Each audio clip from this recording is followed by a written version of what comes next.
नमस्कार, मी पंजाब डक. आणि राज्यात सांगायचं झालं तर म्हणजे राज्यात बऱ्याच शेतकऱ्याचे फोन आले की आता ह्या मेमध्ये एखादे अवकाळी आहेत, तर राज्यात आणखीन दोन चांगले मान्सूनपूर्व पाऊस पडणार आहे, दोन अवकाळी पाऊस पडणार आहे.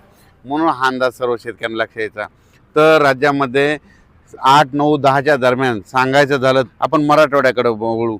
नांदेड जिल्हा झालं, हिंगोली जिल्हा झालं, लातूर जिल्हा झालं, बीड जिल्हा झालं, धाराशिव जिल्हा झालं, त्याच्यानंतर जालना जिल्हा झालं, त्याच्यानंतर इकडं सोलापूर, त्याच्यानंतर कोल्हापूर ह्या पट्ट्यात देखील काय होणार आहे, 8-9च्या दरम्यान त्या परिसरामध्ये चांगल्या प्रकारचा मान्सूनपूर्व एक पाऊस अवकाळी येणार आहे. म्हणून ह्या 8-9च्या दरम्यानचा अंदाज लक्षात घ्यायचा. तर विदर्भ, पूर्व विदर्भ आणि पश्चिम विदर्भात मग ज्यांच्याकडे हळद असेल तर तुम्ही काय करा, 8 तारखेपर्यंत तुम्ही तुमच्या हळदी काढून झाकून ठेवा. कारण की तुम्हाला सांगू इच्छितो 8-9च्या दरम्यान विदर्भामध्ये वर्धा जिल्हा झाला, नागपूर जिल्हा, भंडारा जिल्हा, गोंदिया जिल्हा, यवतमाळ जिल्हा, चंद्रपूर, गडचिरोली, त्याच्यानंतर अकोला, अमरावती, बुलढाणा, वाशिम ह्या पट्ट्यामध्ये काय होणार आहे, 8, 9, 10च्या दरम्यान चांगला पाऊस पडणार आहे. म्हणून तुम्ही तुमच्या हळदीची काळजी घ्यावी.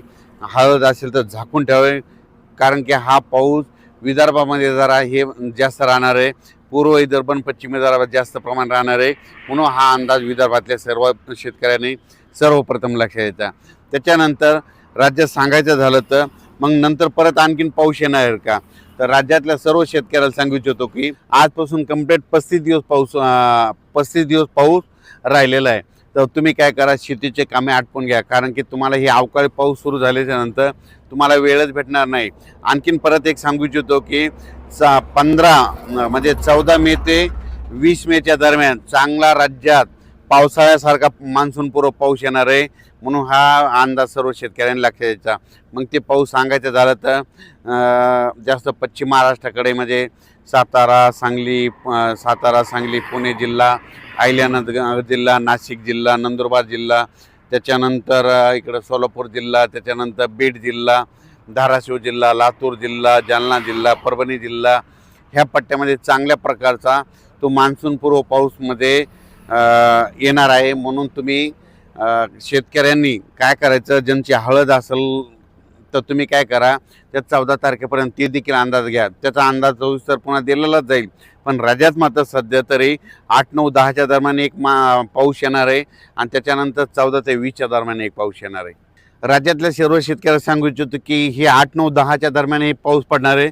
ते सगळीकडेच नाही, फक्त पूर्व विदर्भ आणि पश्चिम विदर्भ आणि त्याच्यानंतर हे काही जिल्हे येतात. समजा कोणते, सांगली जिल्हा झालं, कोल्हापूर जिल्हा झालं, सोलापूर जिल्हा झालं, धाराशिव जिल्हा झालं, त्याच्यानंतर लातूर जिल्हा, नांदेड जिल्हा, धर्माबाद, आदिलाबाद ह्या पट्ट्यामध्ये जरा असणार आहे. पण 14 ते 20च्या मात्र बऱ्याच जिल्ह्यामध्ये जरा जास्त प्रमाणात चांगला पावसाळ्यासारखा पाऊस पडणार आहे. म्हणून हे 14 ते 20चा देखील अंदाज लक्षात घ्यायचा. त्याचा अंदाज नंतर सविस्तर देऊ. त्याच्यानंतर राहिलं तर आता 2026मध्ये बरेच शेतकऱ्याचे मेसेज येत आहेत की पाऊस कमी पडणार आहे का. 2026ला चांगला पाऊस पडणार आहे, जेमतेम पडणार आहे, वेळेवर मान्सून येणार आहे, मान्सून वेळेवर दस्तक देणार आहे आणि त्याच्यानंतर 7 जूनच्या दरम्यान मान्सून महाराष्ट्रात देखील दाखल होणार आहे. म्हणून सर्वप्रथम शेतकऱ्यासाठी आनंदाची बातमी. पण यावर्षी मात्र परतीचा पाऊस मात्र जास्त धुमाकूळ घालणार आहे. परतीच्या पावसामध्ये काही काही ठिकाणी अतिवृष्टी देखील होणार आहे. म्हणून हे देखील सर्व शेतकऱ्यांनी लक्षात द्यायचं आणि यावर्षी आपण आपल्या पिकाचं नियोजन लावायचं. फक्त पावसाला आता 35 दिवस शिल्लक आहे. म्हणून तुम्ही तुमच्या शेतीची कामे करून घ्यावी. धन्यवाद.